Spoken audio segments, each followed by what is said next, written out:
iMovie by John, Steven, and Semhar. iMovie is a basic media editing tool produced by Apple Incorporated in the 1999 release of Mac OS 8. Its large user base is made because Mac is 10 to 20% of the user computer market. It's a video editing software used to import video and photo files from hard drives. Easy and simple for beginners, its display of info makes it simple format, makes it easy to share. So basic editings of iMovie. So when you want to open up a movie, you hit the Create Plus button at the top, and then you can hit Movie right there. And then it'll open up a theme page, and for now we're just going to hit No Theme, and then you'll hit Create. After that, you can name your movie. We're going to name this My Movie 3. And hit OK and save it. And then there are different libraries on the right side of iMovie that are very important. There's the iPhoto library and the iMovie library. The nice thing about iMovie is that you don't need to export things to iMovie to use them. iMovie just kind of communicates with other applications, which makes files more accessible. And then the iMovie library is probably where you'll be spending most of your time. It's kind of just somewhere where you can grab pieces of media and put it into your final project.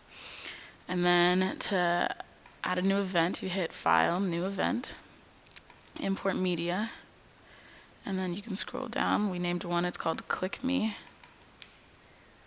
And then you have your movie right here. And so when you want to, there are different boxes that you're going to need to know about. So there's the footage library, which is right here where the movie is, and then there's the timeline, which is down here, which is where the actual editing will be taking place.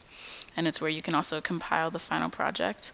And then there's the content library down here, which is where you can make all of your edits and you can add titles and different transitions to make your movie more appealing to the eye. So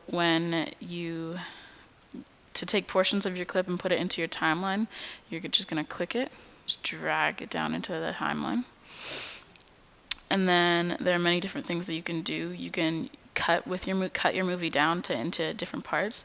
So the nice part about Mac and iMovie is that they're universal codes. So there are different hotkeys in the universal code. One of the universal codes is Control Z, which is probably the most important one that you're going to use. And then there's Command Shift C, which redos the last action. And then there's one that's very important. You hit Command and B, which splices clips, which is going to be extremely important because then you can insert things between the clips or delete either half of the clip that you don't want anymore. And then if you notice up here, there's at the top left side, there's an adjust button, and then you can click this crop button. If you don't want certain parts of it, you can edit it out. And then there's a color button, so you can add more color into your movie by moving the scroll thing down, or you can add less color into your movie by moving it back up, which is really important for editing your movie.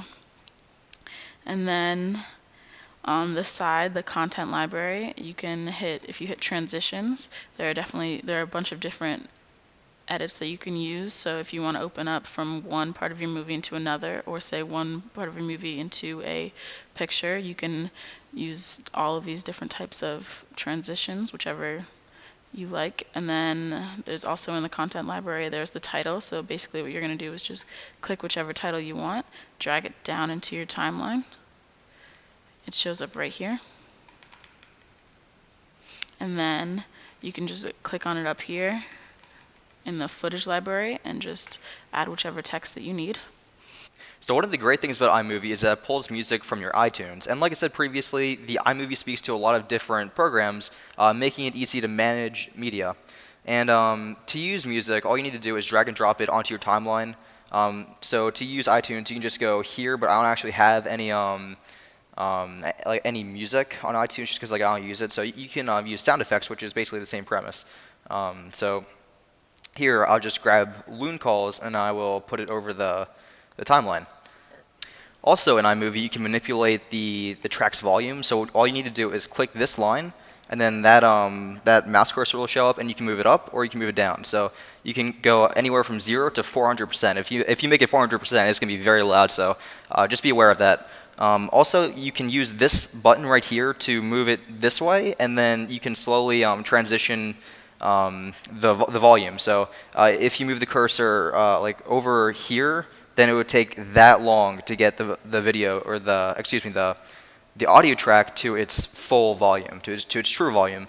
but I can't actually do it with sound effects. You need an iTunes song if you want to do that. I don't know why they do that. You're not able to edit these the sound effects. Also, to reduce background noise, all you need to do is go up here, and then you can click this checkbox. And it does take a while, so I'm not going to do it. And there's not really any background noise. And the computer will analyze the sound clip, and it will remove anything that it sees as background noise. So that's a pretty good feature. And also, we see over here we have the equalizer, which is something that we probably won't use very often. I mean, you can use this to change the overall sound and feel of the audio, but like I said, most people aren't going to use it. The default is flat, and that's what I recommend that you stick with. Okay, and now I'm going to discuss right-clicking. So you can basically just right-click any film on the timeline or any clip, and then you get this menu that comes up. So a lot of it is pretty self-explanatory. You can press play, which plays at like the place where your red line is, and then cut, copy, paste, delete, or not paste, sorry. That's just like what you usually work with in Word. And instead of like copy and pasting strings, you would copy and paste video. So you can go here to split clip. And as Semhar said previously, you can press Command B and do the same thing. It's just a hotkey and it's easier. So also you can add a freeze frame, and the film will actually stop on one frame for however long that you want it for. So another very important tool in iMovie is the speed editor. All you need to do to access it is you press the show speed editor, and then this bar will show up. So you can move this slider to the left, and then you see a hair right here, and that indicates that it is moving faster than what it normally is. And if you move it to the right a lot, you get a tortoise, which shows that it's moving a lot slower than it normally is. So anyway, this has been John, Semhar, and Steve's iMovie tutorial. Thank you for watching.